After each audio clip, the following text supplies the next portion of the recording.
Ya, les comento, ¿qué es lo que queda del laboratorio para terminar el laboratorio? Ya, nosotros estamos, hoy día no hay evaluaciones, como ya les dijo Fernanda, ya, ni presentaciones. Eso queda, los que quedan pendientes quedan para clases posteriores. Estamos en la semana 7, ya. Vamos a tener un total de 9 experiencias. Ya, si el día de hoy la presentación lo voy a hacer yo, ya, tendríamos la semana 7, la 8 y la 9. O sea, en 3 semanas terminamos lo que es el laboratorio y luego vendría la prueba. Ya, si yo me voy al calendario que se puso en después del término de la movilización, ya tendríamos, a ver, agosto. En agosto tendríamos el día jueves 6, el 13, y ahí terminaríamos. Después habría una semana de, ¿cómo le llamamos? De repaso, ¿ya? Después tiene la semana de receso y la fecha de la prueba para el término del laboratorio debería ser el día jueves 3 de agosto, 3 de septiembre. ¿Están de acuerdo con esa fecha?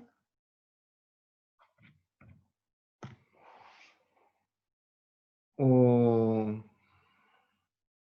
porque hay una semana que del 24 al 29 de agosto que no hay nada, está vacío, está libre, y está la semana del 17 al 22 que solamente ese jueves se va a hacer un repaso previo a la prueba.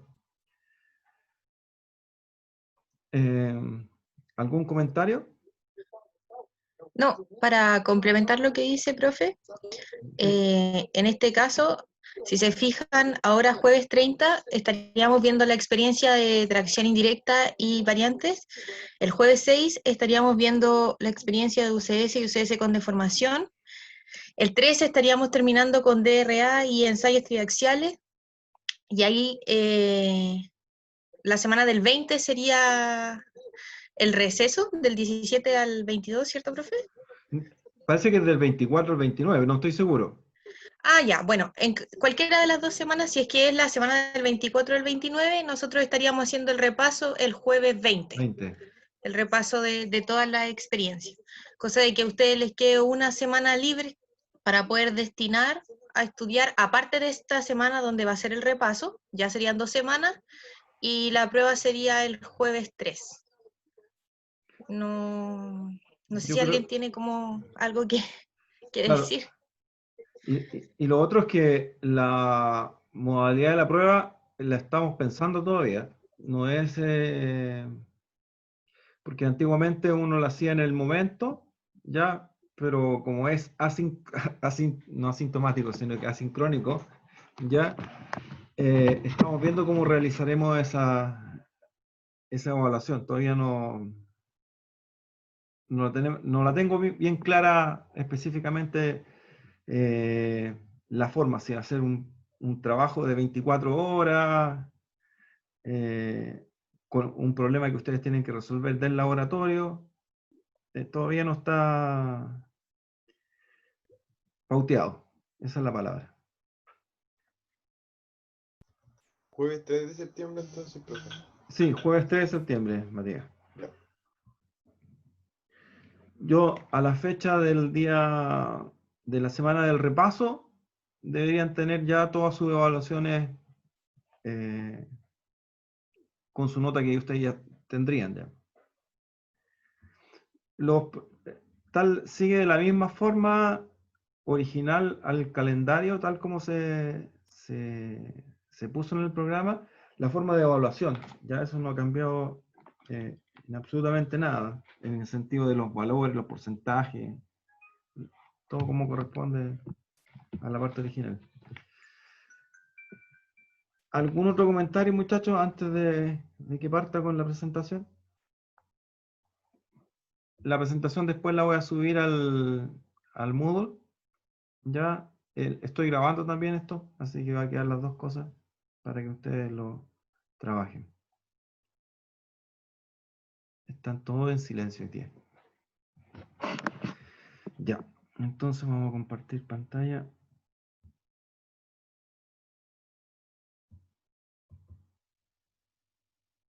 Ya. Tal como lo ven ahí, ya en la experiencia 7 consta de un ensayo que se llama tracción indirecta. El siguiente ensayo se llama CCNSB CB y Chevron. ¿Ya? Y hay algunas características comunes entre todos estos ensayos, ¿ya? Y hay otras que no son tan comunes. No me quiero pasar de la hora después, van a decir que después lo estoy haciendo trabajar de más, ¿ya? 12 minutos. Entonces, primero, por si acaso, alguno de ustedes leyó hoy día de qué trata la atracción indirecta? No estoy diciendo que sea obligación, pero si alguien lo leyó previamente.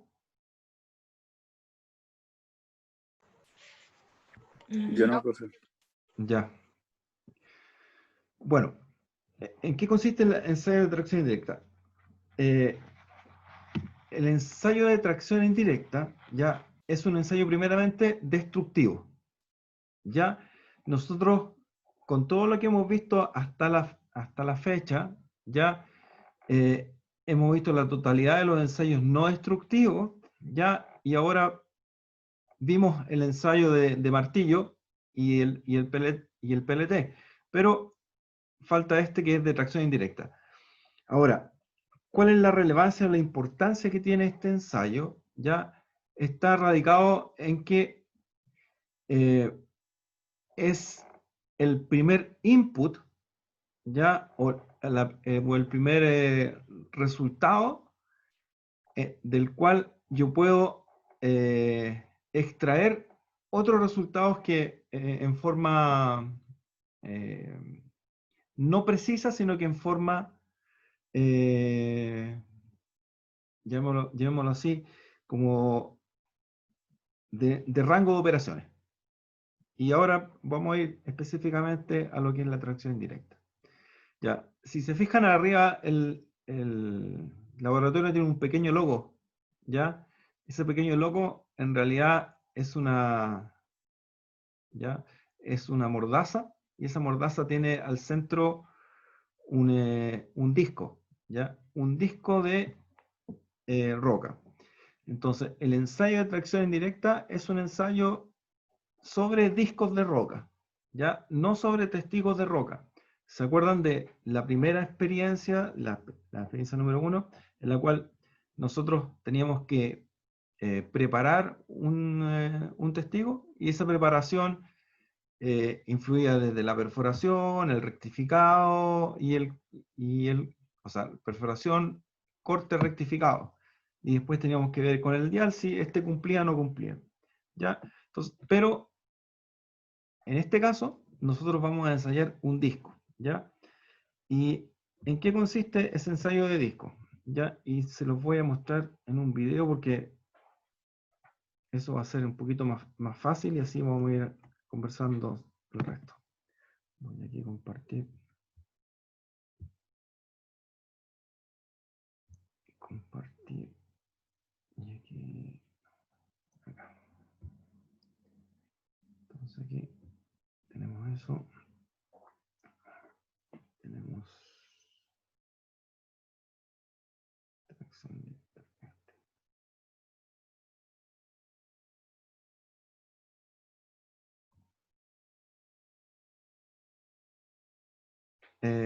¿Siguen viendo la pantalla, no? Sí. Ya. Esta es la página web del laboratorio, ¿ya? Y si se fijan, acá hay una mordaza, ¿ya? Y en esa mordaza ya hay un disco que está puesto al interior. A ver si ahí se ve un poquito más grande, ¿ya? Donde nosotros vemos que la prensa que está cargando esas dos mordacitas pequeñas, ¿ya? Lo que hace es concentrar la mayor cantidad de esfuerzo en la zona central, ¿ya? Y como es un círculo, ese círculo lo que hace, en otras palabras, es como si lo estuvieran tirando desde los costados. Lo cargo al centro, pero se tira de los costados, ¿ya? Y ahí hay un ejemplo en el cual se están trabajando con diferentes tipos de mordaza, ¿ya? La mordaza está... Ahí le voy a poner una dimensión. Ya. La mordaza es, llamémoslo así, un soporte, ¿ya? Que se utiliza para cargar el disco en la prensa. Ya, espero no me he equivocado en la forma de decirlo, pero ahora, acá tenemos 4. Clásica, 30, de 20 y de 15 grados. ¿Ya? Entonces, ¿en qué consiste la clásica? La clásica está determinada por una norma, en este caso una norma se llama UNE, ¿ya? Que la adoptó la ASTM, ¿ya? Y hay un compañero de ustedes que hace tiempo atrás perteneció al centro de alumnos y hizo una muy excelente página web, ¿ya? Que a partir del semestre que viene lo voy a referenciar dentro del programa del laboratorio, donde enseña a fabricar mordazas a través de AutoCAD, ¿ya? Que nosotros lo solicitábamos y lo pedíamos a veces como control de entrada, ¿ya? En el cual se da un cierto geometría del disco que uno va a fabricar, y a través de esa geometría nosotros fabricamos la mordaza. ¿Cuál es la idea de la mordaza? La idea de la mordaza es que haya un ángulo de contacto entre el acero, ¿ya? Y en este caso la roca. Entonces, ahora ya lo vieron en forma general cómo es el ensayo. Ahora voy a ir paso por paso agregando los detalles. Que me voy a devolver a la presentación original. Entonces, tal como ustedes lo ven ahora, ya nosotros hablamos del ensayo de tracción indirecta. Bueno, tracción indirecta, ¿por qué se llama indirecta? Ya, a ver, ¿quién tenía micrófono? Amy. ¿Qué es lo que significa un ensayo de tracción? ¿Podría, si se te ocurre, comentarlo?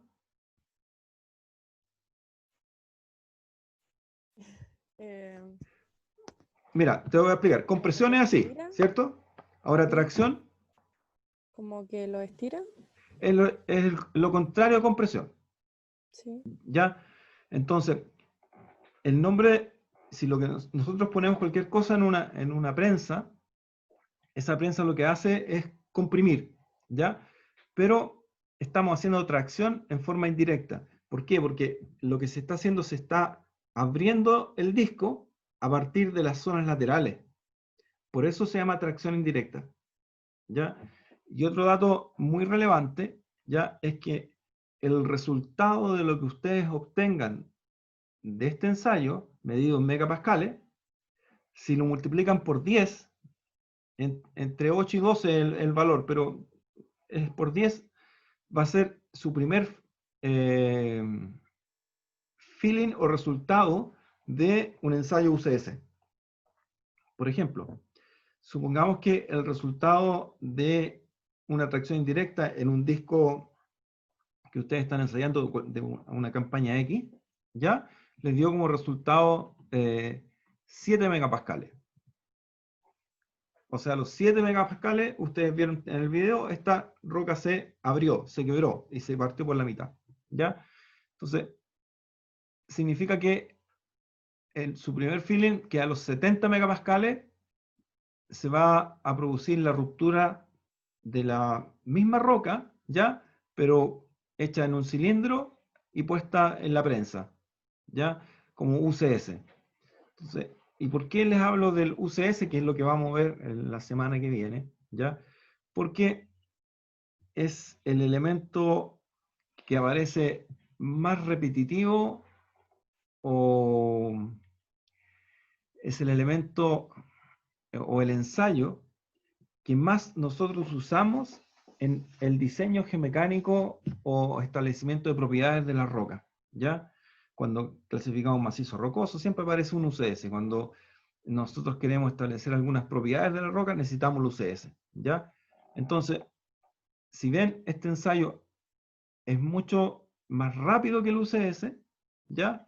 Es menos costoso, me da pistas de cuál va a ser el valor al cual yo quiero llegar, ¿ya? Lo que estaba planificado para el día de hoy ya es correspondiente a la ACTM 3967 raya 16, que es la que dice que es tracción indirecta o el ensayo de UCS. Perdón, tracción indirecta, nada más, ¿ya? Entonces, en el segundo punto dice establecer la relación que entre el UCS y la tracción indirecta. Ya nosotros descubrimos dos relaciones, o sea, las comenté. La primera es que los resultados numéricos está entre 8 y 12 veces el resultado de la tracción me va a dar el UCS, ¿ya? Y la segunda es que ambos ensayos se hacen con la misma prensa, ¿ya? Y ambos ensayos son de compresión, pero el segundo ensayo, el de tracción indirecta, es una compresión sobre un disco, ¿ya? Entonces, aquí les voy a empezar a explicar un poquito más adelante, ¿ya? Entonces, tenemos un disco. ¿Y un disco cómo se prepara? Matías, ¿tienes micrófono por ahí? Sí. Ya. ¿Cómo prepararías un disco? Fíjate acá el monito que aparece ahí en la pantalla.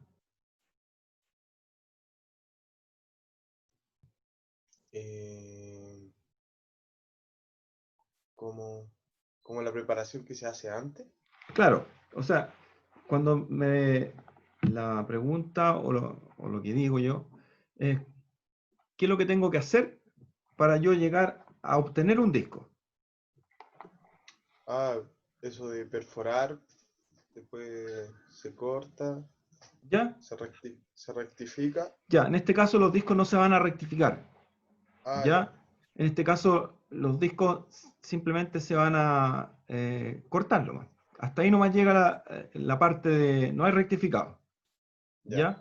Claro, cuando nosotros rectificábamos las caras basales, lo hacíamos porque ahí directamente, si por ejemplo realizamos un ensayo de compresión, se va a colocar la prensa en esas caras. En este caso, en el ensayo de tracción, lo que se ve como expuesto son la parte de cierta forma del manto del testigo. Así es. Y en este caso no se puede rectificar. Okay. Ya. Matías, tú mismo. Hay unas dimensiones de los discos, ya que lo decían en la norma.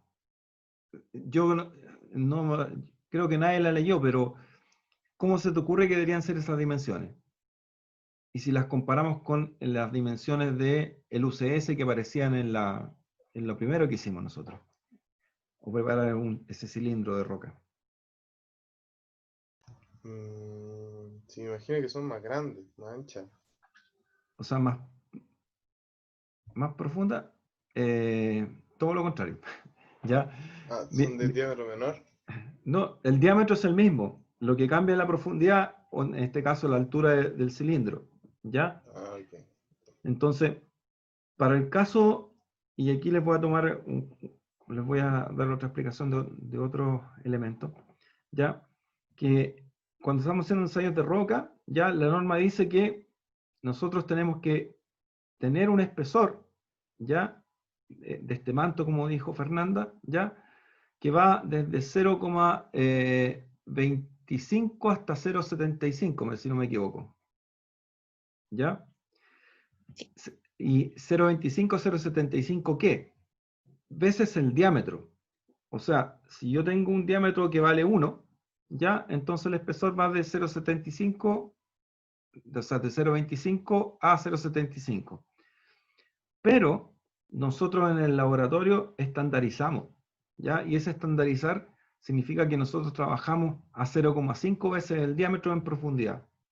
O sea, si tenemos un diámetro de 1, ya nuestro espesor en forma de profundidad va a ser de 0,5, ¿ya? Para hacerlo en forma fácil, ¿ya? Entonces, si lo ven acá, en esta fotografía, tanto en el lado derecho como en el lado izquierdo, ya tenemos un disco que está puesto sobre unas mordazas, ¿ya? En este caso, esta mordaza que está acá son planas. Y en este caso acá deben ser como de, yo creo que 30 grados, me parece, ¿ya? Entonces, ¿cuál es el concepto? Nosotros cargamos esto, idealmente, tal como lo vieron en el video, esto se abra y se parta por la mitad. Pero, ¿qué ocurre si decimos, ah, sí, se partió por la mitad? Al ojo, ¿ya? Entonces, nosotros estandarizamos también en el laboratorio y dijimos que nosotros debemos ya marcar una línea con lápiz grafito, marcando el diámetro del disco, ¿ya? Algo importante es que al momento de marcar, eso nos va a indicar a nosotros el tipo de fractura que va a tener después el disco. Por lo tanto, es súper importante tener esa guía al momento de que se genere la compresión y se termine determinando el valor de la tracción, poder establecer cuál fue la fractura que se generó en el disco. Eso es sumamente relevante para ver si el ensayo es válido o no válido, ¿ya? Entonces, acá está lo que dice la norma, ¿ya? La norma dice que el espesor de este disco ya está entre 0,02 y 0,75. En el caso del laboratorio nosotros usamos 0,5, ¿ya? Otra cosa muy relevante, ya me voy a devolver a la presentación anterior, ¿ya? A ver, Andrés, ¿tú tienes micrófono por ahí? Sí, Ya, perfecto. Andrés, mira la fotografía la que hice en el punto A, ¿ya? Y descríbeme la roca que tiene ahí. Sí, por fotografía nomás, no estoy pidiendo de más. de color Ya, blanco, diría. tirado para rosado, no sé, Ah, café. ¿Ya? ¿Qué ya, más?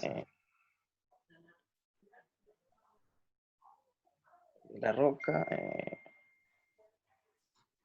Entonces, tiene. No, está bien cortada la roca, está bien perforada. Ya, no, Lo En no, pero cuanto a las características de la roca como matriz, geológicamente, estructura, claro, geológicamente. geológicamente. podría, podría tener capaz algún. ¿Cómo se dice esto? Tiene como punto blanco, entonces podría tener algo ¿De cuarzo? de, de cuarzo o de. O de ¿Cómo se algún llama? elemento blanco, o sea, independiente. ¿Ya? Puede ser calcio, o sea, carbonato de calcio. Ya, calcita. ¿Ya? ¿Cachai? Claro. Ya. Vamos a suponer que eres un buen geólogo y le apuntaste. ¿Ya? Pero, ya, la pregunta importante, ¿cómo se ve? ¿Se ve alguna fractura eminente en esta roca? ¿Se ve algún sentido u orientación de los clastos? ¿Ya? Entonces, esa es la otra cosa importante o relevante. Cuando ustedes extraen el disco, ya tienen que, de todo lo de geología que ustedes saben, que es bastante, supongo yo, ya, tienen que hacer una pequeña descripción de ese disco, ya, y tienen que fijarse en si es isótropo o anisótropo. A ver, alguien que tenga micrófono. Amy tiene micrófono. Amy, Sí. ¿qué significa isótropo, ¿qué significa anisótropo? ¿Tiene relación con la orientación de los plastos, no? ¿Ya? A ver, dame alguna... Expláyate Que más. quizás el isótropo tiene diferente orientación en los plastos, como en todos lados, en todas direcciones. ¿Y anisótropo? ¿Igual? No, ese sería el anisótropo. Ya, Quizás el isótropo sigue una pura dirección. ya. Vamos a... es muy similar la explicación, pero Luis, ¿puedes complementar lo que dijo Amy? O sea, yo también lo entiendo así. Sería eh, como se refleja la luz también en ciertos minerales. Perfecto, súper bien. Va por ahí la explicación. ¿Ya? Mira, isótropo significa que va a todos lados igual. ¿Ya? Y anisótropo significa que hay diferencia. ¿Ya? Entonces uno tiene que fijarse en cómo están orientados estos clastos. ¿Ya? Y de acuerdo a la orientación de los clastos, yo lo voy a poner en forma perpendicular a la carga. ¿Ya? Supongamos que acá hay un granito, ¿ya? Y voy a imaginarme que tiene líneas de referencia que están así, van desde abajo hacia arriba en forma diagonal, ¿ya? Entonces, aquí no está bien orientado, pero debería haber sido puesto el testigo en forma perpendicular a esa orientación de clasto, ¿ya? Y ahí viene otro ejemplo. Si yo tengo una estructura, llámese una diaclasa, o una pequeña fractura al interior, ¿ya? Yo esa fractura no la puedo poner paralela a la carga, tengo que ponerla perpendicular a la carga, ¿ya? Exacto, aquí pasa algo parecido a lo que ocurría cuando nosotros vimos PLT, que al momento de realizar el proceso de carga, si ponemos paralela a la fractura, nosotros estaríamos induciendo que se vaya a fracturar por ahí el disco. Por lo tanto, por eso tenemos que establecer bien los planos de debilidad y tal como decía el profe, la orientación de las estructuras que se ven y en función de eso, posicionar bien el disco dentro de la prensa. Ya. Otra cosa relevante, ¿ya? Y lo voy a poner acá. Eh, esta fotografía no es de la prensa que tenemos nosotros, ¿ya? La prensa que tenemos nosotros aparece en los videos que yo les mostré en un comienzo. Pero todas las prensas tienen una característica para poder usarse, ¿ya? Ya no se usan prensas que son de uso manual, como la gata del auto cuando quiero cambiar una rueda, ¿ya? Sino que todo lo que nosotros hacemos es con un sistema hidráulico que está mandado por un computador, llamémoslo así. Entonces, se estandarizó el tiempo que uno debe hacer este ensayo, cuánto es el mínimo y cuánto es el máximo, ¿ya? Y ese tiempo es que está puesto como referencia dentro de la norma CTM, ¿ya? Va entre 1 a 10 minutos máximo de carga, ¿ya? Y lo otro muy importante es que la carga medida en megapascales por segundo, ¿ya? No puede superar los 0,35 megapascales por segundo. En realidad, nosotros trabajamos en el laboratorio en el mínimo, en 0,05 megapascales por segundo. ¿Ya? O sea, ¿en cuántos segundos llegaría el megapascal, Jennifer? Que, sí, parece que tú no tienes micrófono, pero lo podría escribir. Está fácil la pregunta.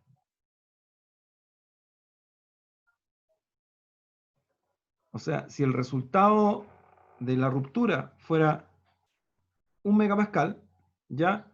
¿Cuánto se demoró en hacer el ensayo?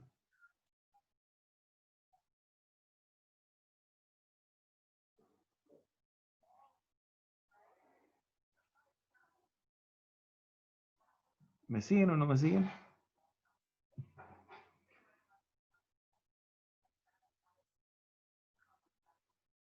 Por el chat lo puedes poner.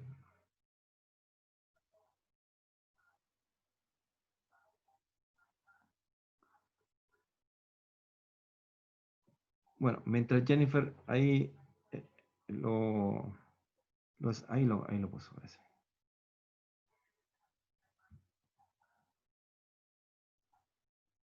Menos de 5 segundos, sí.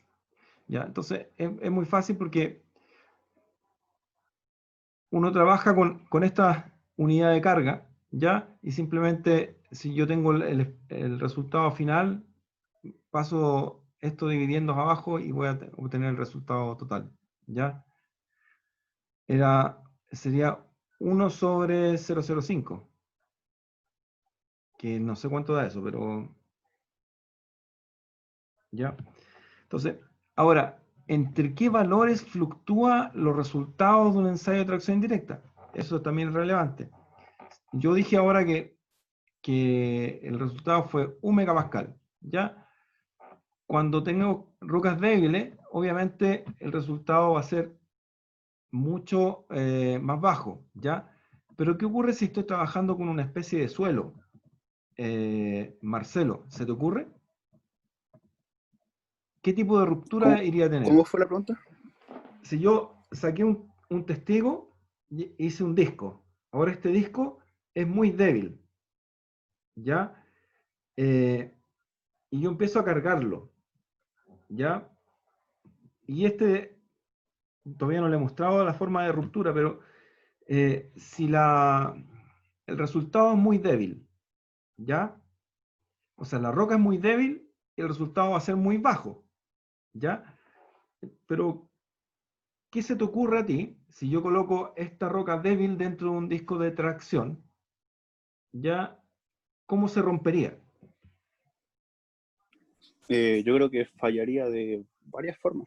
No solamente una grieta ¿Al centro? por la ¿Ya? mitad, claro. Ya, Varios tipos de fallas.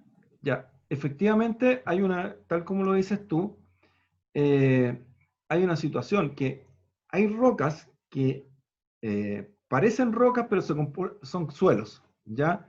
No llegaron a llamarse así al resultado de ser roca propiamente tal. Entonces, ¿qué ocurre? Tú empiezas a cargar esta roca, entre comillas, ¿ya? Y no hay ruptura, sino que se empieza a aplastar. Porque la roca es tan débil o tan poco consolidada, ¿ya? Que tú al final ves como que bajó la mordaza y no hubo tracción, sino que la aplastó, ¿ya? Entonces, me devuelvo a la anterior. Es como si esta fotografía que está acá, ¿ya? No se va a producir esa ruptura, porque este es como un cuerpo rígido, sino que simplemente esto lo va a aplastar y van a haber miles de fracturas hacia abajo, o esto va a ser como una especie de queque, ¿ya? Entonces, hay que tener presente cuáles son los límites, o sea, cuál es la roca que yo puedo realizarle este ensayo, ¿ya? Y efectivamente, si se acuerdan de la primera, de la 45-43, que fue la preparación de los ensayos, había un valor de que nosotros deberíamos trabajar rocas sobre cuántos megapascales para arriba. ¿Se acuerdan de eso? Como resultado.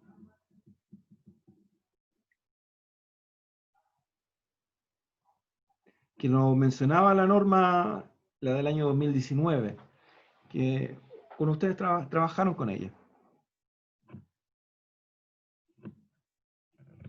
50, profe. 50 megapascales. Y si te acuerdas, tú, ¿cuál es la relación que hay entre la tracción indirecta y el UCS? Que lo mencioné al principio de la presentación hoy día. El valor que da de la tracción, ¿Ya? como multiplicado por 10, da el valor en el que Perfecto. falla la Súper. roca. Entonces, UCS. si eso lo llevo yo a tracción, entonces estamos hablando de 5 megapascales. ¿Ya? Pero hay un rango entre 8 y 12, ¿ya? Entonces puedo tomar el rango mayor y si divido esos 50 por 12, voy a entrar al rango de 3, algo, ¿ya? Entonces, bajo esos números, generalmente se comporta como un suelo, ¿ya? Bien, vamos a seguir avanzando. Entonces, les quedó clara la explicación de cómo hacer el disco, ¿ya? Y por qué nosotros le tiramos esa línea, ¿cierto? Marcelo. ¿A qué se refiere cómo hacer el disco, profe? ¿Cómo fabricar fabricar el disco? Tenemos el testigo y lo cortamos y lo fabricamos, ¿ya? Ah, ya, Y las dimensiones, la geometría que está entre 0,5 veces el diámetro, ¿ya? Luego que le tiramos esa línea vertical para que me indique por dónde va a ir la ruptura, ¿ya? Y si esa ruptura, tal como lo comentó Fernanda, ¿ya? Si esa ruptura va perfectamente por el centro, ¿ya? En inglés se dice tensile o extracción, propiamente tal, ¿ya? Ahora, si esa ruptura va por el centro y se desvía, ¿ya? Se produce un efecto de tracción y cisalle, ¿ya? Cisalle es un corte casi perpendicular, ¿ya? Ahora, si tenemos una ruptura que salga aquí perpendicular a la carga, ya, eso es simplemente cisalle. Significa que o diagonal, significa que hubo una fractura que hizo que el resultado casi se invalidara, ¿ya? Entonces, como ¿se acuerdan que nosotros llevábamos siempre nuestro resultado? O sea, no se acuerdan porque todavía no lo hemos visto, pero perdón, me equivoqué yo. Cuando nosotros realizamos un ensayo de UCS, que lo vamos a ver la semana que viene, ¿ya? Generalmente nosotros lo llevamos a los 50 milímetros, ¿ya? Tratamos de llevar todo a 50 milímetros, ¿ya? Ahora, este resultado de la tracción, o sea, la carga versus el área con el cual está trabajando, ¿ya? Si se fijan, la carga me la está dando la máquina en kilonewton, pero el área, ¿qué es lo que me está dando? Me lo está dando la curvatura que tiene este disco, ¿ya? Entonces, ¿qué es lo que hacemos? Aplicamos una pequeña formulita, ¿ya? Con la cual nosotros obtenemos el resultado de la tracción indirecta, ¿ya? Ahora, aquí está explicado cómo se hace o cómo se fabrica una mordaza. Fernanda, ¿estás con micrófono por ahí o no? Sí, ¿Cómo se llamaba el niño el que hace las mordazas? Hernán Salinas. Se me olvida siempre, voy a ponerlo en una nota ahí. Hernán Salinas. Sí. Muchachos, les pido que por favor vayan a la página de YouTube de Hernán Salinas, ¿ya? Y vean cómo se hace una mordaza. Ya, ahí les enseña el paso a paso y cómo usar el AutoCAD, ¿ya? Pero hay muchos que a lo mejor no tienen el AutoCAD, ¿ya? Entonces, yo quiero innovar con este curso, ¿ya? Y quiero que, no que la hagan en un papel, sino que traten de usar el Paintbrush. Hay un Paintbrush 3D, ¿no? Que Sí, viene con el el Windows. típico Paint 3D. Paint 3D. Y si se acuerdan, fue como una posibilidad para que pudieran hacer el tensor de esfuerzo al principio con esa aplicación. Y bueno, los que lo utilizaron se dieron cuenta que sirve para hacer figuras y en este caso podría servir para hacer una mordaza. Así que si quieren utilizar esa herramienta, sería lo ideal ahora. Claro. Ya. Bueno, acá está el procedimiento de lo que se hace. Me están llamando al teléfono. Voy a pedirles que me den un par de minutos, por favor. Voy a poner una pausa, por favor. Disculpen. Profe, si quiere, sigo yo. Bueno, ya como el profe está ¿Aló? hablando. Víctor. Ah, pero no se silencio. Bien, en mi casa todavía, aún. Feña, disculpa, la próxima semana entonces hay o sea, ya informe. lo están empezando a liberar, pero... Claro, la estación Se de a normaliza poco. todo la otra Así que semana.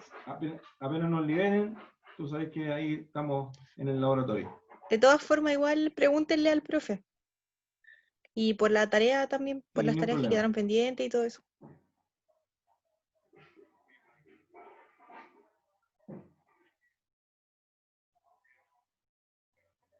¿Ya? ¿Ya? ¿Ya? ¿Correcto?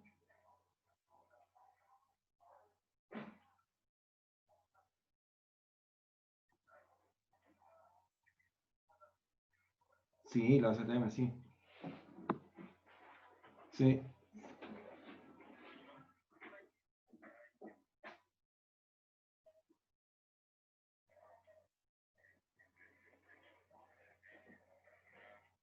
Es que lo que pasa es que, sí, es que el hormigón usa otras velocidades. Ya, entonces, y también usa otras dimensiones. Las dimensiones que usa el hormigón son de un testigo de 100 milímetros. Bueno, no sé, en realidad yo no me dedico a los hormigones, pero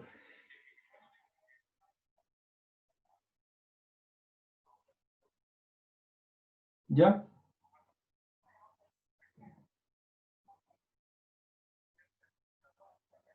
ya,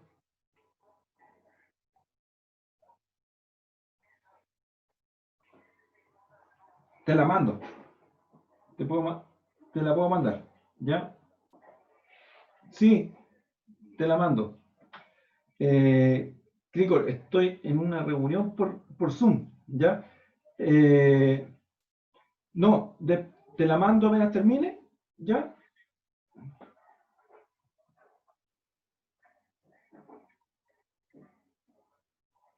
Ya, perfecto. Ya, no hay problema, chao.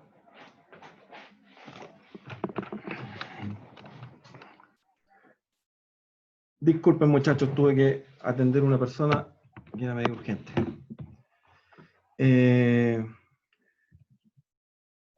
Siguen viendo la presentación, ¿cierto? Acá está todo el procedimiento que conversamos durante todo este transcurso del laboratorio, ¿ya? Tenemos un pedacito de testigo, ese testigo se corta, se lleva y se coloca en una mordaza, se marca la línea, ¿ya? Esta mordaza se coloca al interior de la prensa, ¿ya? Luego se setea la prensa con los datos físicos de este disco de roca, ¿ya? Y se ensaya. Y le da como resultado, y si se fijan acá, una doble ruptura. Tenemos una tracción al interior y también tenemos una lateral. ¿Ya? El punto cuando uno lo toma a veces con una cámara de video, uno dice, se rompió tracción y después siguió cargando y se rompió lateral. ¿Ya? A veces hay que tener presente que la matriz es donde nosotros estamos analizando, no el clasto. ¿Ya? Y a veces ocurre que cuando tengo algunos tipos de roca como que tiene muchos clastos grandes, ¿ya? Eh, que se rompa por la matriz es perfecto. Ahora, si se rompe el clasto, significa que la ruptura fue mucho mayor. Ya el clasto es mucho más duro. ¿Ya? Acá están los tres tipos de ruptura que nosotros les conversábamos. ¿Ya? Tenemos la principal, acá está en la zona central, ¿ya? Una fractura tipo T, ¿ya? O tensil en inglés, ¿ya? Que se va casi por la línea que está acá. O una fractura tipo tensile shear, ¿ya? Que es, o tensión cisalle, en la cual, si se fijan en la parte superior y la parte inferior, se hizo una gran compresión por ambos lados, ¿ya?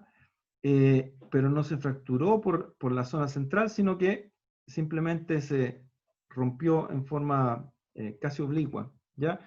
O simplemente una fractura de cisalle que se rompe por cualquier lado menos por la mitad, ¿ya? Esos son los tres tipos de fractura y con lo cual nosotros también trabajamos. Fernanda, ¿estás por ahí? Sí, ¿Le puede explicar esto de los túneles? ya. Esto es más como aplicado a Aplicación, su aplicación. ramo de mecánica de rocas, ¿ya? En donde, si se fijan, tienen un sigma 1 y un sigma 3. Este sigma 1, en el caso del laboratorio, se asemeja a los valores que nosotros vamos a obtener del UCS o compresión simple, que van a ser mayores. Y en este caso, el sigma 3 se debería asemejar a un sector donde existe unos valores más bajos, por decirlo así, que van a ser donde se presenta la tracción. Y acá, por lo general, van a ser donde se generen daños como tipo lajamiento o sectores donde se genere socavación, ¿ya? Y así, de cierta forma, se puede ver como la distribución de esfuerzo en la galería en función de lo que nosotros hacemos en el laboratorio. Una cosa relevante es como ustedes, el túnel, ustedes tienen que diseñarlo antes de fabricarlo, antes de hacerlo, ¿ya? Entonces, ustedes tienen que saber dónde están las mayores cargas y las menores cargas. ¿Qué ocurriría si el sigma 1 estuviera arriba del túnel? Luis Felipe. Y el sigma 3 estuviera por un lado.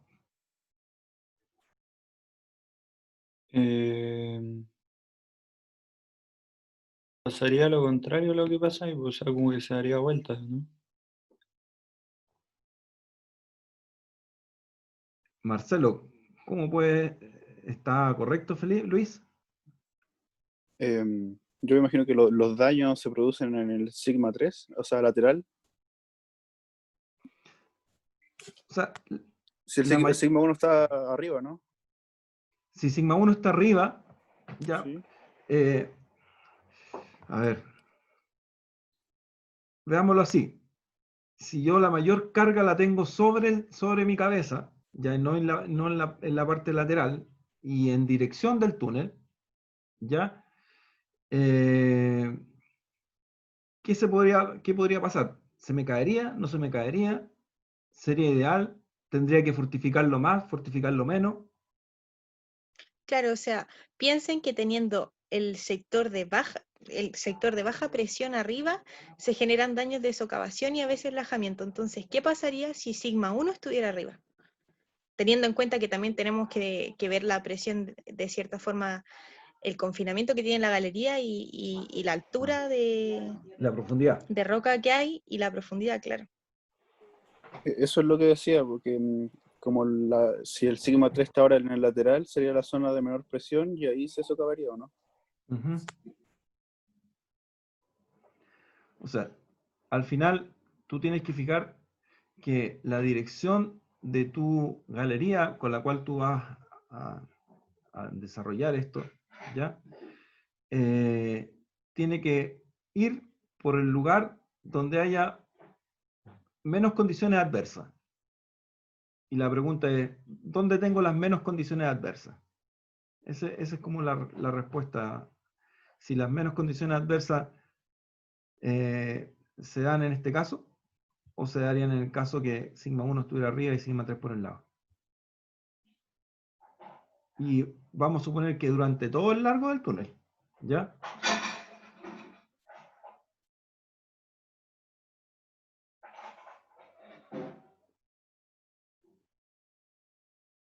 No sé si se entendió o no se entendió.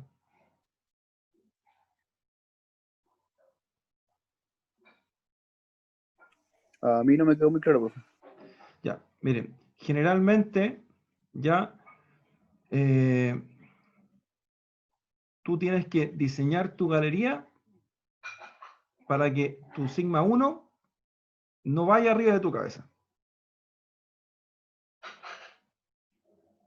Eso Exacto. Se promueve que el valor del sigma 1 o un UCS o compresión uniaxial, por decirlo así, se genere en las cajas, ¿ya? Porque si el sigma 1 queda en la parte superior de la galería, o sea, prácticamente en tu cabeza, se va a desplomar la galería directamente. No va a resistir, va a colapsar. Por lo tanto, cuando tengan que hacer un diseño, tienen que fijarse en los valores que ustedes están teniendo con respecto a los esfuerzos que se están generando. Eso yo creo que lo van a ver con Harufa en Harufa. clase, seguro. ¿Ya? Bueno, hasta aquí, hasta este slide, ya es lo que corresponde a la tracción indirecta propiamente tal. ¿Ya? Los últimos dos slides, o la última parte de esto, corresponde se llaman ensayos de tenacidad de fractura. ¿Y qué es lo que es la tenacidad de fractura? Es cuán tenaz o cuán fuerte es la roca en oponerse a la ruptura, ¿ya? Y aquí viene el primer ejemplo, ¿ya? Ese nombre bien largo que aparece ahí, CCNSBC, se me olvidó, bueno, es Cracked Chevron Notched Semicircular Bend, ¿ya? ¿Y qué es lo que es eso? Es que a veces ocurre, ¿ya? Y generalmente ocurre, que cuando se sacan testigos, los testigos toman medio testigo y lo llevan a un análisis, hacen un análisis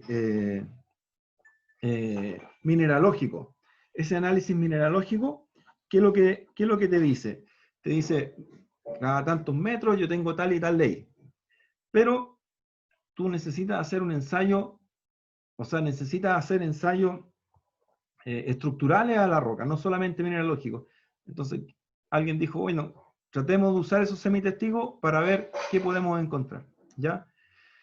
Entonces, en este caso, se hizo un ensayo que se ocupa mucho para el petróleo, ya, en el cual a un medio, o sea, ya no es el disco, sino que es el disco partido por la mitad, es como si lo cortaran por el diámetro, ¿ya? Y a ese disco partido por la mitad, no solamente lo van a hacer así, sino que le van a inducir a la mitad del disco, ¿ya? Le van a inducir esto que ustedes pueden ver acá, ¿ya? Un corte que puede ser recto o puede ser curvo, ¿ya? Y cuando ustedes hicieron resistencia a materiales, a ustedes les explicaron que si tenían una tablita, ya le ponía 2 puntos de apoyo abajo y un punto de apoyo arriba y lo cargaba, ¿qué se va a producir? Se va a producir una ruptura por el centro, ¿ya? Entonces lo que estoy haciendo yo es induciendo, ya, o viendo qué tan tenaz es esta roca para resistir esa carga que yo le estoy poniendo en la parte superior, ¿ya? Y eso se llama CCNSCB, ¿ya? Con el cual nosotros determinamos la tenacidad de fractura. Esto de la tenacidad de fractura es mucho más relevante ya cuando se hace fracturamiento hidráulico porque, o cuando se hace la perforación de pozos de petróleo, porque lo que yo quiero hacer es a través del fracturamiento hidráulico producir fracturas en la roca. Entonces quiero ver qué tan fácil es producir esa fractura en esa roca, ¿ya? ¿Y por qué está incluido dentro de la tracción indirecta esto? ¿Ya? Porque lo hacemos con las mismas velocidades de carga, ¿ya? Y lo hacemos, que puede ser en la prensa, o lo hacemos en una prensa manual, ¿ya? Ahí está el ejemplo, ¿ya? En este caso estamos usando la máquina de PLT, donde tenemos un semicírculo, ¿ya? Con un corte semicircular inducido, o sea, ese que está acá, ¿ya? Ahora, ¿por qué semicircular? Usted coloca la sierra tiene una forma semicircular, y cuando acerco la sierra me va a cortar así, y si la acerco del otro lado me va a cortar así, y después le hago un corte recto por el centro, ¿ya? Y esto está todo normado con reglas, ¿ya? Y aquí nos pasamos a la última parte, que te la voy a dejar a ti, Fernanda, el chevron, ¿ya? Y ese es uno de los ensayos. Y finalmente, ahí estamos.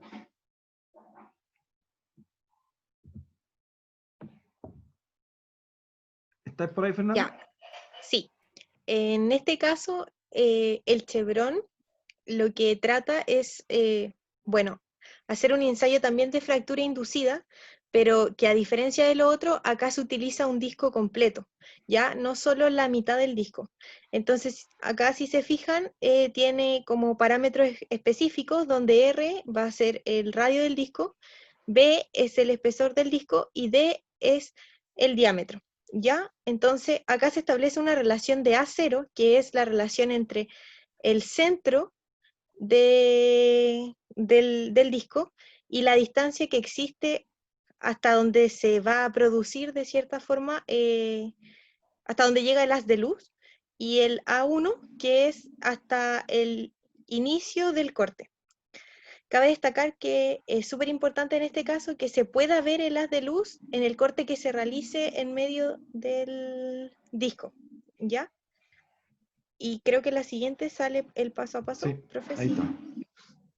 Claro, si se fijan, el disco es mucho más, tiene un El mayor probetón. diámetro. Claro, en este caso es un probetón, que tiene un diámetro mucho mayor al que nosotros habíamos visto, por ejemplo, para hacer tracción. Pero el paso a paso es lo mismo, se marca, se corta, ¿ya? Y acá lo que se hace es generar ese corte, si se fijan, con la pismina que está marcado aquí, y al medio se puede ver el haz de luz. Luego, cuando se induce la fractura, se genera lo que yo les decía, el A0 y el A1, que son estas distancias que aparecen acá. Ahora, Y te voy a interrumpir, Fernanda.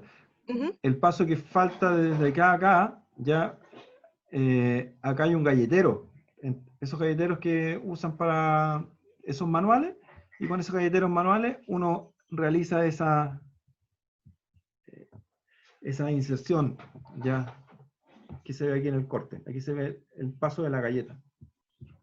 Dale, no, disculpa. Claro, y tal como decía el profesor, si se fijan, es como de cierta forma un corte oblicuo el que realiza la galleta cuando se genera la perforación en medio, ¿ya? Y queda marcadito la forma que aparecía en la lámina anterior. Entonces, gracias a eso nosotros podemos establecer como todos los parámetros, y con eso también se pueden hacer back análisis, o sea, ir desde este punto que a mí me muestran el probetón ya fracturado, y nosotros poder devolvernos y saber todo lo que pasó previo a la inducción de la fractura.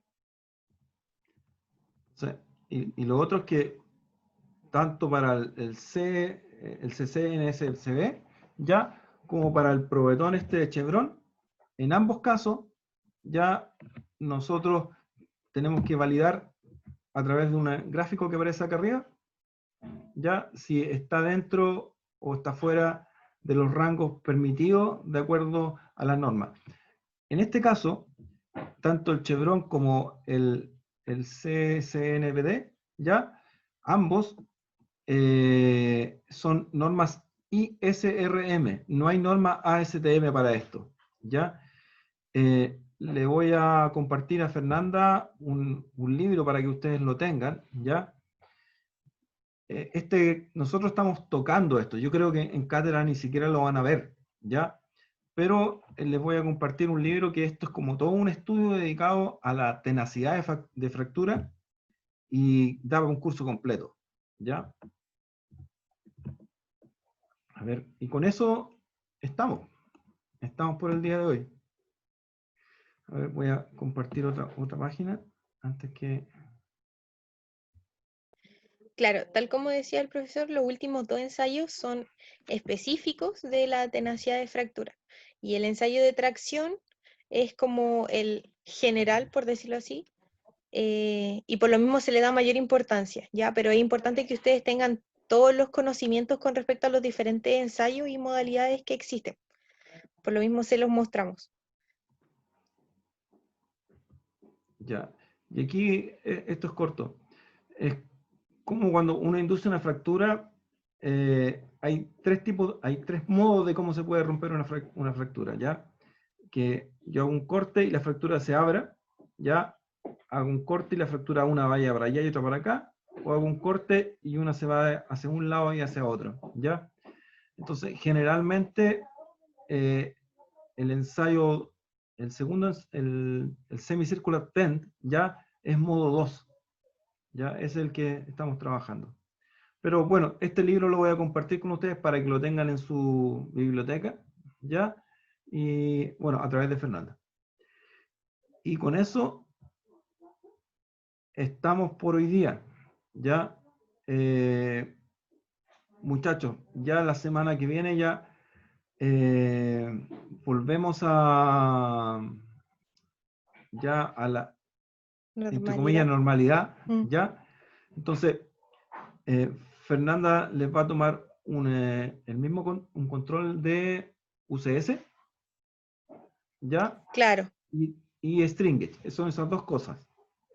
Con eso nos vamos a dedicar toda la semana que viene, ¿ya? Y voy a ver quiénes son los que quedan pendientes de las disertaciones. No sé si queda uno o dos. Sí, eso es importante. ¿Cuántos de acá les falta presentar? A mí me falta. Amy, A mí. Andrés, Chantal, solo 3. Ya, 4. Jennifer igual dijo. Jennifer, ya, perfecto. Entonces, tenemos que hacerlo en 2 semanas. Claro, hacemos Ya. 2 presentaciones. Ya, pero esas presentaciones son posteriores al laboratorio, ¿ya? No van a ser en el horario del laboratorio. O sea, Sí. voy a tratar de restringir la hora puntual al laboratorio. Ahora nos pasamos, ¿ya? Pero inmediatamente terminado, si terminamos antes, mejor. Partimos con las presentaciones, con las 2. Ahí Fernanda la reparte. Claro. Y el otro jueves, entonces, yo les voy a mandar los datos hoy día para el informe. Ujú. Y no sé si queda alguna otra duda. Sí, lo de las tareas pendientes. ¿Cuál es de todas? Creo que había una mordaza que entregar. Ah, es que recién se la vamos a dar. No, ¿O se profe, la había es dado que ya? a ellos le habíamos dado tareas antes de irnos a paro. Ah, yo no me acordaba de esa parte. Ya, pues que lleguen la semana que viene. Las pendientes llegan la semana que viene.